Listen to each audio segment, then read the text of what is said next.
श्री स्वामी समर्थ. नमस्कार मंडळी, स्वागत आहे तुमचे माझ्या यूट्यूब चॅनलवरती. आजचा दिवस तुम्हाला खूप छान सुखाचा आनंदाचा जाऊ हीच मी स्वामींच्या चरणी प्रार्थना करते आणि आज या नवीन व्हिडिओला सुरुवात करते. येत्या 15 फेब्रुवारीला म्हणजेच रविवारी आलेली आहेत महाशिवरात्र. महाशिवरात्र म्हणजे भगवान शिवशंकरांची महान रात्र. महाशिवरात्र हा दिवस आपल्या हिंदू धर्मात अत्यंत पवित्र मानला असून व्रतपूजनाच्या दृष्टीने देखील या दिवसाचे धार्मिक महत्त्व आहे.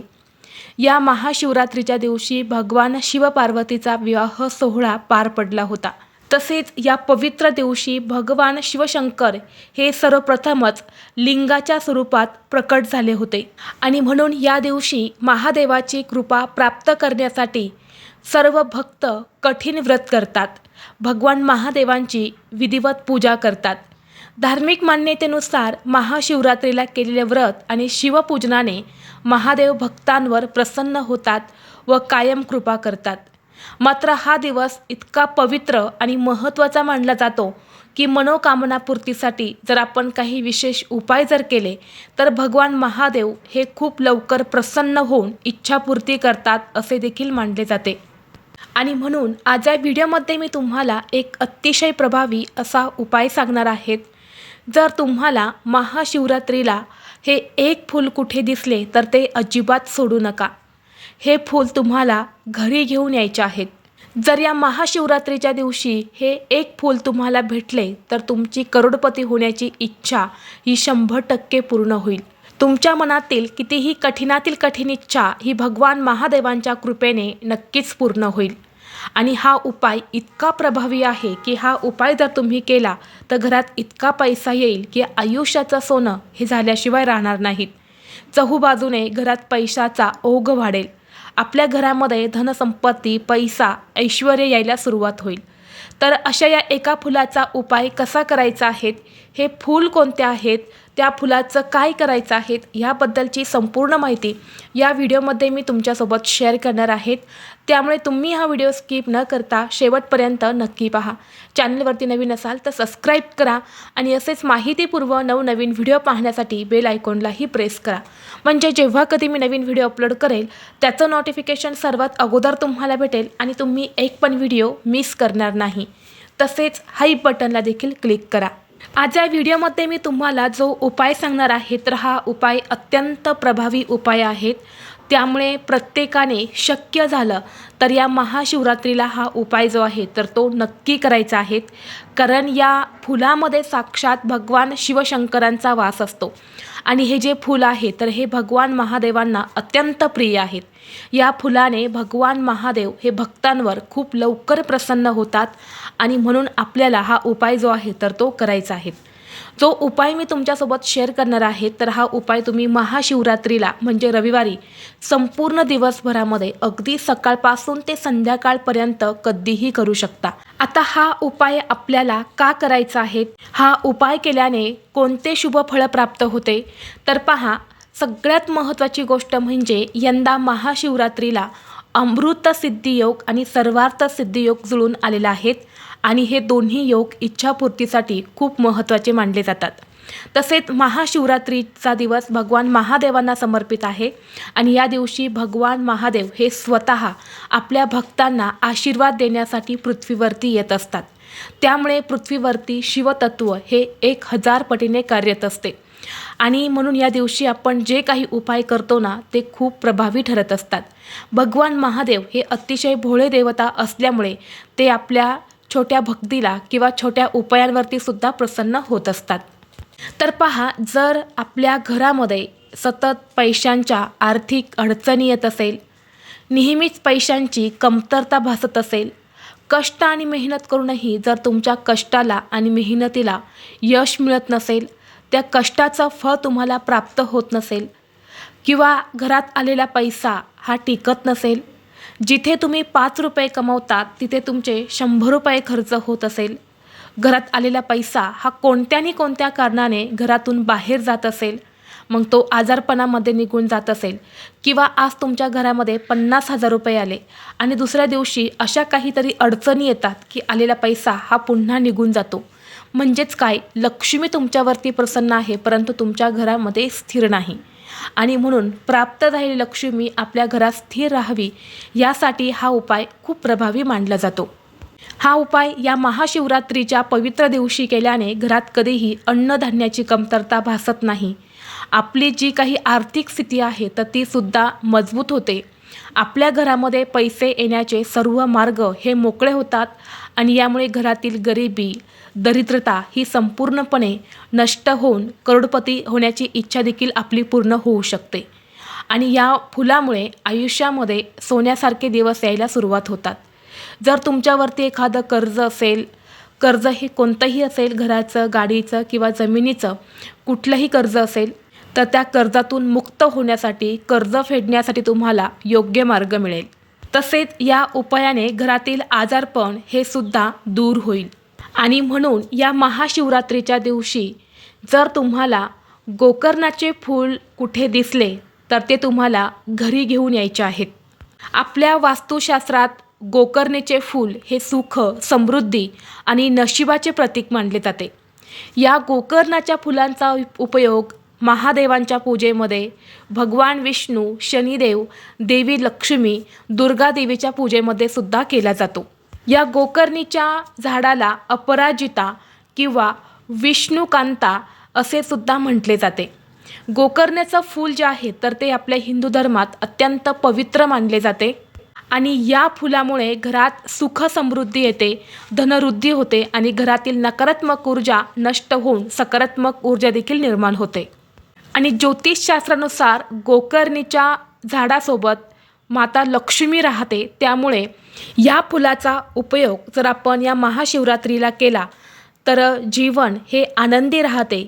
गोकर्णीचं हे एक फूल माता लक्ष्मी आणि भगवान कुबेरांना सुद्धा प्रसन्न करते आणि यामुळे आपल्या कुटुंबाची आर्थिक स्थिती जी आहे तर ती मजबूत व्हायला सुरुवात होते आणि या उपायामुळे आयुष्यात सोन्यासारखे दिवस सुद्धा यायला सुरुवात होतात। आणि म्हणून तुम्हाला या महाशिवरात्रीच्या दिवशी गोकर्णीच्या झाडाचं निळ्या रंगाचं फूल जर भेटलं तर ते तुम्हाला घरी घेऊन यायचं आहे। आता या झाडाच्या फुलांमध्ये बरेच प्रकार असतात।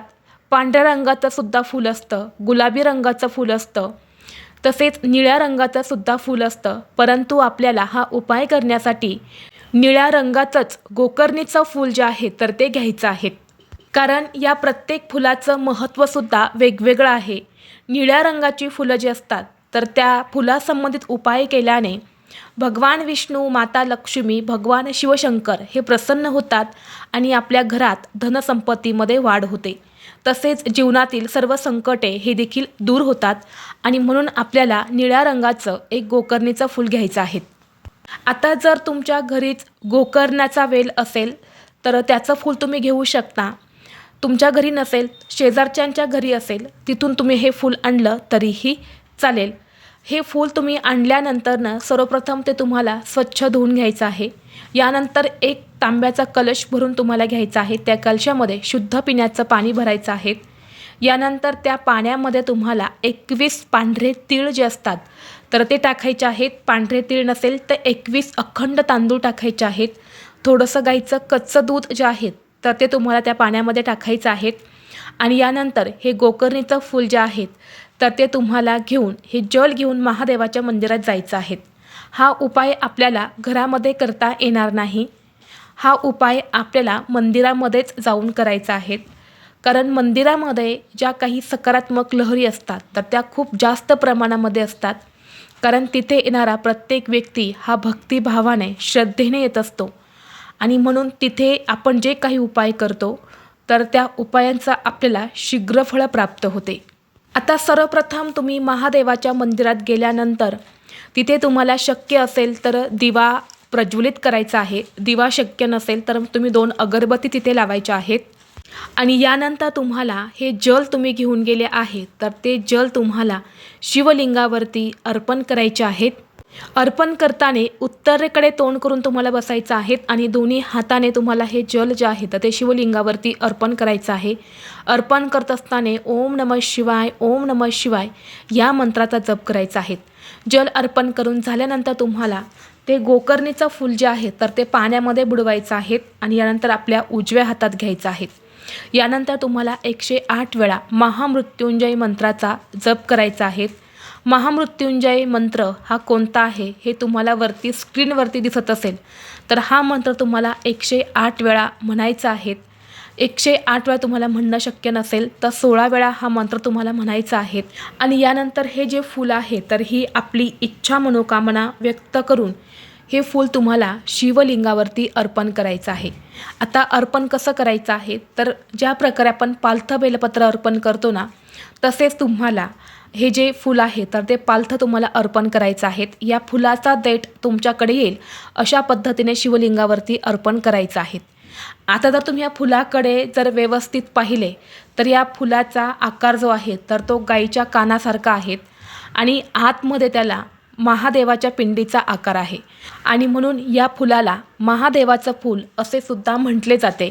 आता हे फूल शिवलिंगावरती अर्पण केल्यानंतर तुम्हाला दोन्ही हात जोडून प्रार्थना करायची आहेत. तुमची जी काही इच्छा आहेत मनोकामना आहे तर ती महादेवांना लवकरात लवकर पूर्ण व्हावा अशी सुद्धा प्रार्थना करायची आहे. आणि यानंतर ते फूल तुम्हाला तिथून 5 मिनिटानंतर उचलून घ्यायचं आहे आणि आपल्या घरी आणून आपल्या घरामध्ये जिथे आपण धन संपत्ती पैसा ठेवतो तर त्या ठिकाणी हे जे फूल आहे तर ते आपल्याला ठेवायचं आहे. हे फूल जे आहे तर ते अभिमंत्रित झालेले आहेत. यामध्ये लक्ष्मी आकर्षित करण्याची एक दैवी शक्ती असते आणि हे जे फूल आहे तर हे फूल जर आपण पैशांच्या तिजोरीमध्ये ठेवलं तर आपल्या घराकडे लक्ष्मी ही स्वतःहून आकर्षित होत असते. आपल्या घरामध्ये नेहमी माता लक्ष्मी ही प्रसन्न राहील आणि या उपायामुळे आपल्याला प्रत्येक कामात यश मिळेल. पैशासंबंधित ज्या काही समस्या आपल्या घरात सुरू होत्या तर त्या नक्कीच नष्ट होतील. घरातील दुःख दारिद्र्य हे सुद्धा संपून जाईल. तर असा हा एक अत्यंत प्रभावी उपाय जो आहे तर तो आपल्याला रविवारी महाशिवरात्रीच्या दिवशी करायचा आहे. त्याचबरोबर जर तुमच्या घरामध्ये एखादा व्यक्ती सतत आजारी राहत असेल, तो बेडवरती पडून आहे, सतत त्या व्यक्तीला औषधं चालू असतील, गोळ्या चालू असतील, कितीही दवाखाना तुम्ही करत आहे परंतु त्या व्यक्तीला जर गुण येत नसेल तर एक प्रभावी उपाय मी तुम्हाला सांगते, तो तुम्ही नक्की या महाशिवरात्रीला करून पहा. तर तुम्हाला काय करायचं आहे, पांढरं जे गोकर्णीचं फूल असतं तर ते घ्यायचं आहे. पांढरा रंग हा भगवान शिवशंकरांना अतिशय प्रिय आहे आणि म्हणून गोकर्णीचं तुम्हाला एक पांढऱ्या रंगाचं फूल घ्यायचं आहे. हे फूल आणि 1 लोटा जल घेऊन तुम्हाला महादेवाच्या मंदिरात जायचं आहे. तिथं जाऊन तुम्हाला हे जल जे आहे तर ते शिवलिंगावरती अर्पण करायचं आहे आणि यानंतर हे फूलसुद्धा तिथे तुम्हाला अर्पण करायचं आहे. यानंतर ओम नमः शिवाय ओम नमः शिवाय या मंत्राचा तुम्हाला 16 वेळा जप करायचा आहे किंवा शक्य असेल तर 108 वेळा जप करायचा आहे. दोन्ही हात जोडून आजारी व्यक्ती आहे तर तिला लवकर गुण यावा, ती लवकर बरी व्हावी अशी भगवान महादेवांना प्रार्थना करायची आहे. यानंतर ते फूल जे आहेत तर ते तुम्हाला उचलून घरी आणायचं आहे. एका पांढऱ्या रंगाच्या कपड्यामध्ये बांधून ते फूल तुम्हाला आजारी व्यक्तीच्या उशीखाली ठेवायचं आहे. 21 दिवस हे फूल तसंच ठेवायचं आहे. 22व्या दिवशी तुम्हाला त्या पोटलीसहित वाहत्या पाण्यामध्ये विसर्जित करायचं आहे. जर हा उपाय जर तुम्ही केला तर त्या व्यक्तीचा आजारपण जे आहे तर ते नक्कीच दूर व्हायला मदत होईल. आणि शक्य असेल तर हा उपाय जो आहे ना, जी व्यक्ती स्वतः आजारी आहे तर त्याच व्यक्तीने करण्याचा जास्तीत जास्त प्रयत्न करावा. परंतु अगदीच शक्यच नाही, ती व्यक्ती हा उपाय करूच शकत नाही तर मग घरातील सदस्यांनी हा उपाय केला तरीही चालेल. परंतु प्रयत्न करा की स्वतः हा उपाय तुम्ही करू शकता. त्याचबरोबर पुढचा उपाय जो आहे तर तो तुम्हाला तुमच्या घरातील मुलं आणि मुलींसाठी करायचा आहे. आपल्या घरात जी लहान मुलं असतात ती सतत किरकिर करतात, चिडचिड करतात, हट्टीपणा करतात. बऱ्याच वेळा मुलांना नजरदोषसुद्धा लागत असते आणि नजरदोष ही फक्त बाहेरच्याच व्यक्तींची लागते का तर नाही, घरातल्या व्यक्तींची सुद्धा मुलांना नजर लागत असते आणि आईवडिलांची नजर जी असते ना ती मुलांना खूप पटकन लागत असते. तसेच शिक्षण घेणारी मुलं असतात, त्यांचा अभ्यासात मन लागत नाही, त्यांना अभ्यास करावासा वाटत नाही किंवा मुलं जो काही अभ्यास करतात तर ते त्यांच्या लक्षात राहत नाही. तर यासारख्या समस्या ज्या आहेत तर त्या कुठेतरी कमी होण्यासाठी तुम्हाला या महाशिवरात्रीला मुलांसाठी एक उपाय करायचा आहे.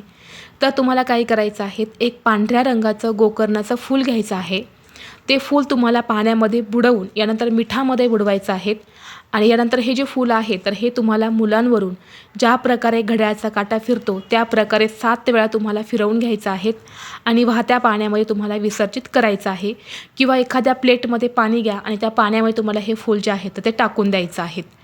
आणि यानंतर काही वेळानं त्या पाण्यासहित त्या फुलासहित तुम्हाला एखाद्या झाडाच्या मुळापाशी टाकून द्यायचं आहे. तर असा हा उपायसुद्धा तुम्ही तुमच्या घरातील मुलांची नजरबाधा किंवा नजरदोष दूर करण्यासाठी करू शकता. या दिवशी तुम्ही या गोकर्णीच्या फुलासंबंधित जे काही उपाय करताना ते खूप जास्त प्रभावी ठरत असतात. कारण सांगितल्याप्रमाणे साक्षात या फुलामध्ये भगवान शिवशंकर निवास करत असतात आणि त्यामुळे आपल्या आयुष्यातील अनेक समस्या ज्या आहेत तर त्या या उपायाने दूर होतात. तर ही अत्यंत महत्त्वाची माहिती मला तुमच्यापर्यंत शेअर करायची होती. व्हिडिओ तुम्हाला आवडला तर लाईक करा, चॅनलवरती नवीन असाल तर सबस्क्राईब करा आणि हा व्हिडिओ आपल्या मित्रपरिवारासोबत जास्तीत जास्त शेअर करा. चला तर मग भेटू असंच पुढल्या एका नवीन व्हिडिओमध्ये. तोपर्यंत सर्वांना श्री स्वामी समर्थ.